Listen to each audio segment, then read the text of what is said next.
But our next guest says this trade deal is the wrong way to go about fixing our relationship with China.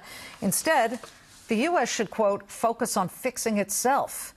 AEI resident scholar and China Global Investment Tracker author Derek Scissors is the man behind this theory. He's also the China Beige Book chief economist. Are you saying, sir, that we should not try to pursue and push China to become a fair global partner and instead focus on some types of issues we have here? Oh, we should definitely push China to become a fair partner. We just can't trust them to do that by signing an agreement. They have very strong incentives, maybe to keep the agreement for a year and a half, then break it in the next term. So that's why the U.S. also has to be moving on our own policies, which we're not doing. Steven Mnuchin, the Treasury Secretary, literally just said he is very hopeful that a good quality deal will come about very soon. 2 weeks. Do you think the 2-week level is viable for a good deal? Well, I don't think we can get a good deal until the U.S. has the right policies in place here.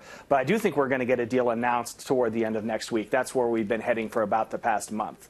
And when we get that deal, we're going to get the administration saying the Chinese are going to buy a lot of goods. They're going to protect IP. A lot of people are going to be skeptical about that because that China's track record is so poor, and they're going to be right. The deal will hold, as I said, for about a year and a half, and then it will fall apart. In what way do you believe it will fall apart? Well, the two main parts of the deal are more Chinese purchases of U.S. Goods to balance the trade relationship and better Chinese protection of IP. On the purchases, the Chinese just don't have the money. People aren't used to thinking that way, but they ran a $410 billion merchandise trade surplus with the U.S. last year, and they still saw a net outflow of dollars.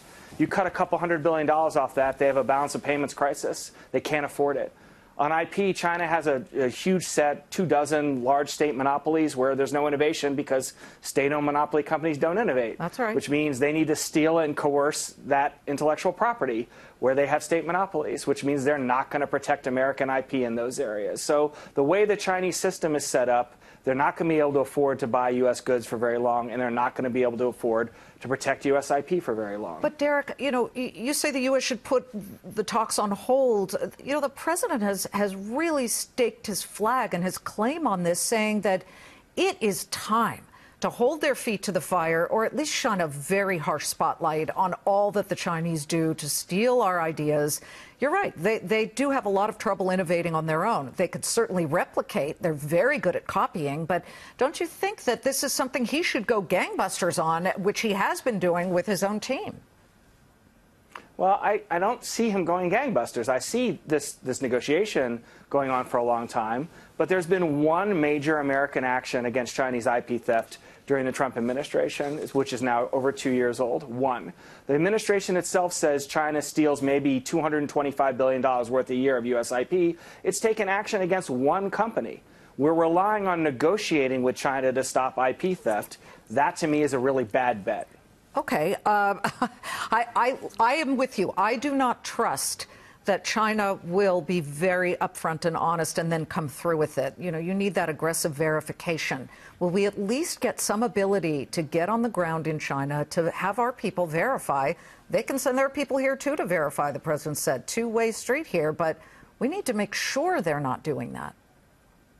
Well, remember what kind of country China is. Secretary Mnuchin has talked about an enforcement office.